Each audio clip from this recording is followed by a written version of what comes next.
बिस्मिल्लाहिर्रहमानिर्रहीम। FSc biology part 2 chapter 24 evolution के साथ हाजिर खिदमत हैं। Evolution, what is evolution, evolution क्या है, इसके बारे में हम देखते हैं कि इंसान का हमेशा से ये सवाल रहा। इंसान सोचता है कि ज़मीन की इब्तिदा कैसे हुई, ज़मीन के ऊपर लाइफ कैसे स्टार्ट हुई और चंद जानवरों की जो स्पीशीज़ हैं उनका ज़मीन के ऊपर कैसे ओरिजिन हुआ। तो इन तमाम सवालात का जवाब साइंटिफिक इंक्वायरी के अंदर मिलता है। जब हम एवोल्यूशन की बात करते हैं, उसकी डेफिनेशन को देखते हैं कि व्हाट इज़ एवोल्यूशन, देन हम देखते हैं कि evolution is a gradual process. It is a process in which the complex organisms are formed from simple organisms through a gradual change। पेचीदा जानदारों का सादा जानदारों से बनना आहिस्ता आहिस्ता तब्दीली के अमल से, तो इस प्रोसेस को हम एवोल्यूशन का नाम जो है वो देते हैं। देन हम आ जाते हैं कि जो एवोल्यूशन है prokaryotic organisms and eukaryotic organisms, उनका इर्तिका कैसे हुआ, वो कैसे वजूद में आए। सबसे पहले इस अर्थ के ऊपर प्रोकैरियोटिक जानदारों का वजूद मुमकिन हुआ। सबसे पहले प्रोकैरियोटिक जानदार वजूद में आए। वो कब वजूद में आए, जब हम बात करते हैं कि एवोल्यूशन जो है प्रोकैरियोटिक जानदारों की कैसे हुई और कब हुई, तो 3.5 बिलियन ईयर्स एगो पहले सेल वजूद में आए। और सबसे पहले सेल वजूद में जो आए वो प्रोकैरियोटिक जानदार थे। सबसे पहले हम बात करते हैं कि जो एवोल्यूशन है प्रोकैरियोट्स की वो कैसे हुई। As far as the process of evolution of prokaryotic organisms is concerned, then there are various hypotheses and theories, out of which is the Venn hypothesis, then evolution of photosynthetic prokaryote, and then evolution of aerobic bacteria। हम इन तमाम prokaryotes के बारे में देखते हैं। First of all हम देखते हैं कि वेंट हाइपोथेसिस क्या है। दिस हाइपोथेसिस सजेस्ट, यह हाइपोथेसिस हमें बताता है that life started deep in the oceans, के लाइफ जो है उसकी इब्तिदा डीप ओशियन से हुई प्रोकैरियोटिक जानदारों की। These deep seas have hot springs that were called hydrothermal vents. इन गहरे समंदरों के अंदर गर्म पानी के ज़ख़ीरे थे, गर्म पानी मौजूद था। इस गर्म पानी ने इब्तिदा फराहम की कि इन डीप सीज ओशंस ने एनर्जी और न्यूट्रिएंट जो है वो सप्लाई किए for the origin of life. वो एनर्जी और न्यूट्रिएंट वजह बने कि वहाँ पे प्रोकैरियोटिक जानदार जो है और अर्ली लाइफ जो है वहाँ पे वो बन जाए।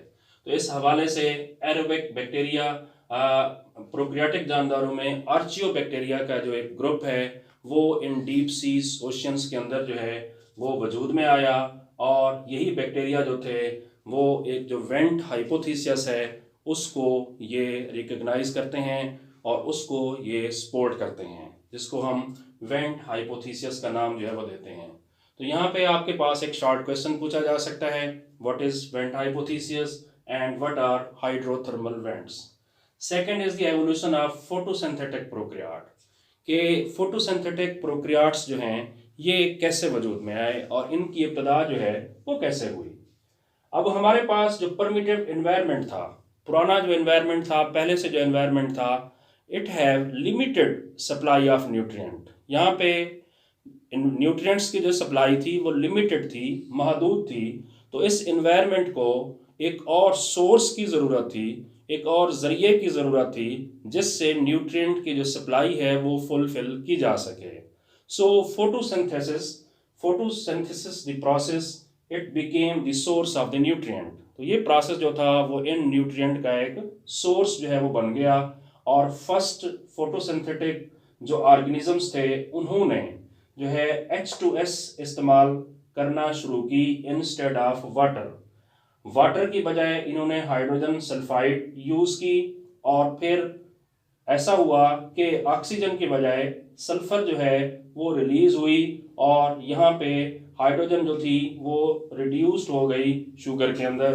हाइड्रोजन और CO2 ये इन्होंने जो है ये शुगर बना दी और इस हवाले से पहले फोटोसिंथेटिक प्रोकैरियोट जो है वो वजूद में आए, जिसमें वाटर की बजाय यहाँ पे हाइड्रोजन सल्फाइड जो है ये यूज़ की गई। देन हम आते हैं कि जो एवोल्यूशन है एरोबिक बैक्टीरिया की, ये कैसे हुई। एरोबिक बैक्टीरिया जो है इसकी एवोल्यूशन शुरू में हमने यहाँ पे देखा है कि जब फोटोसिंथेटिक प्रोकैरियोट्स वजूद में आए तो उसमें फोटोसिंथेसिस के अंदर हाइड्रोजन सल्फाइड जो है वो यूज हो रही है। जब एरोबिक बैक्टीरिया वजूद में आए तो उस वक्त इस हाइड्रोजन सल्फाइड की बजाय जो है ये वाटर यूज होने लगा। जब वाटर यूज होने लगा देन क्या हुआ कि ऑक्सीजन प्रोड्यूस हुई। जब ऑक्सीजन जो है ये प्रोड्यूस हुई then it started accumulating in the atmosphere, तो ये एटमॉस्फेयर के अंदर एक्यूमुलेट हो गई। जब ऑक्सीजन इस प्रोसेस के नतीजे में पैदा हुई और ये एटमॉस्फेयर के अंदर एक्यूमुलेट हो गई देन ओजोन पैदा हो गई। ओजोन लेयर जो है उसका वजूद मुमकिन हुआ। जब ओजोन वजूद में आई देन उसने क्या किया कि सूरज की जो अल्ट्रा वायलेट रेज थी उनको फिल्टर करना शुरू किया। तो अल्ट्रा वायलेट रेज जो थी जो लाइफ को नुकसान देती हैं, जो लाइफ को डैमेज कर देती हैं, वो फिल्टर हो गई ओजोन के वजूद में आने से। देन अर्थ के ऊपर जो थी लाइफ वो पॉसिबल हुई, और जब लाइफ जो थी अर्थ के ऊपर पॉसिबल हुई तो उसके नतीजे में जो एरोबिक बैक्टीरिया हैं वो वजूद में आ गए। तो इस जो है प्रोसेस को हम कहते हैं कि इस हवाले से एरोबिक बैक्टीरिया का इस अर्थ के ऊपर जो है वजूद मुमकिन हुआ, और यूं इसके नतीजे में प्रोकैरियोट्स जो थे वो यहाँ पे बन गए। So these are the three hypothesis, vent hypothesis and evolution of prokaryotes and then evolution of aerobic bacteria. इस हवाले से ये है कि हमने देखा यहाँ पे कि प्रोकैरियोटिक जो जानदार हैं वो कैसे जो है वो वजूद में आए। तो ये एक अलहदा लॉन्ग क्वेश्चन के तौर पर भी पूछा जा सकता है, और जो वेरियस यहाँ पे हाइपोथेसिस हैं वो अलहदा अलहदा शॉर्ट क्वेश्चन के तौर पर भी एग्जाम के अंदर आपसे पूछे जा सकते हैं। नेक्स्ट हम आते हैं कि जो एवोल्यूशन है यूकैरियोटिक जानदारों की वो कैसे हुई।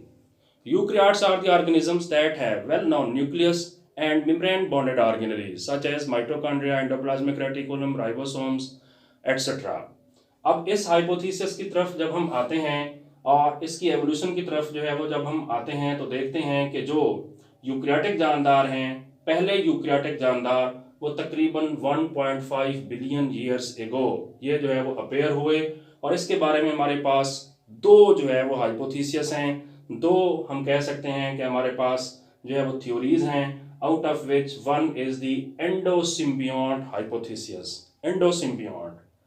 एंडोसिम्बियोंट हाइपोथेसिस की हम बात करते हैं। इसके अंदर हम देखते हैं कि ऐसा हुआ लार्ज एमीबाइड प्रोकैरियोटिक जो सेल्स थे इन्होंने इंजेस्ट किया स्मॉल एरोबिक बैक्टीरिया को।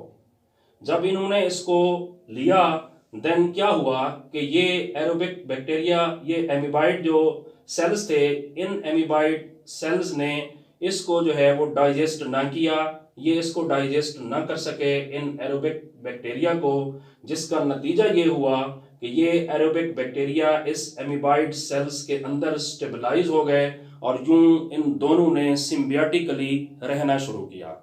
जब इन दोनों ने सिम्बियोटिकली रहना शुरू किया तो इस लिहाज से लार्ज एमीबाइड प्रोकैरियोट्स जो थे वो यूकैरियोट्स में कन्वर्ट हो गए। दोनों जानदार थे, दोनों बड़े एक दूसरे के अंदर रह रहे थे, तो उस लिहाज से फिर यूकैरियोट्स वजूद में आ गए। हम कहते हैं कि जो यूकैरियोटिक जानदार हैं उनके अंदर मेम्ब्रेन बॉन्डेड ऑर्गेनेलीज होती हैं such as chloroplast, such as plastids, such as mitochondria. तो ये फिर कैसे वजूद में आए? जब हम देखते हैं कि इन्होंने बैक्टीरिया को लिया, स्पोरोकाइटी बैक्टीरिया का एक ग्रुप है, इसको इन्होंने लिया, तो इसके अंदर जो ऑर्गेनेली हैं सच एज फ्लैजेला, तो यहाँ पे हम देख रहे हैं कि ये इसके नतीजे में इसके लेने से फ्लैजेला वजूद में आए। तब जब इन्होंने साइनोबैक्टीरिया को जो है वो लिया और सिम्बियोटिकली रहना शुरू किया तो उसके नतीजे में इनके अंदर जो है क्लोरोप्लास्ट जो थे ये वजूद में आए। तो यूं ये ऑर्गेनेलीज हैं जो यूकैरियोटिक सेल्स के अंदर पाए जाते हैं। तो इस हवाले से फिर ऐसा हुआ कि इन प्रोकैरियोट्स से जो है ना ये यूकैरियोट्स वजूद में आए। Such hypothesis is known as endosymbiont hypothesis because aerobic bacteria and amoeboid cells lives symbiotically. They have lived symbiotically, and when they lived symbiotically and they did not digest the aerobic bacteria, then they lived symbiotically, and in this way the small organelles such as flagella, chloroplast, mitochondria, they also formed, and in this way the eukaryotes evolved from prokaryotes. Next is the membrane invagination hypothesis. Membrane invagination hypothesis की हम बात करते हैं। इसके अंदर हम देखते हैं कि ये हमारे पास प्रोकैरियोटिक सेल है और ये उसका एक जीनोम यानी इसका एक क्रोमोसोम है। हुआ ये कि ये जो इसकी मेम्ब्रेन है, ये मेम्ब्रेन इन्वेजिनेट हुई, ये सेल मेम्ब्रेन अंदर की जानिब दब गई। जब ये सेल मेम्ब्रेन अंदर की जानिब इन्वेजिनेट हुई, देन ऐसा हुआ कि इसने इसके जेनेटिक मटेरियल को इनक्लोज कर लिया। तो आहिस्ता आहिस्ता जब इसने इसके जेनेटिक मटेरियल को इनक्लोज किया तो फिर इसके अंदर जो ऑर्गेनेलीज हैं such as mitochondria, such as nucleus, वो भी इसके अंदर जो है बनना शुरू हो गए। तो जब इसने इस मेम्ब्रेन को ने इन्वेजिनेट किया और न्यूक्लियर मटेरियल को अपने अंदर लिया, तो जब ऑर्गेनेलीज बन गए तो फिर यूं प्रोकैरियोटिक जानदारों से ये यूकैरियोटिक जानदार जो थे ये वजूद में आ गए और इस हाइपोथेसिस को हम नाम देते हैं membrane invagination hypothesis का। So this is the evolution of eukaryotes from the prokaryotes, and there are two hypotheses about the evolution of eukaryotes from prokaryotes. The questions can be asked that what is endosymbiont hypothesis, give example, what is membrane invagination hypothesis, give example, और ये अलहदा एक long question के तौर पर भी आ सकता है। तो इंशाल्लाह in the next video, next lecture, we will discuss about the theories about the evolution, that is Darwin theory, inshallah.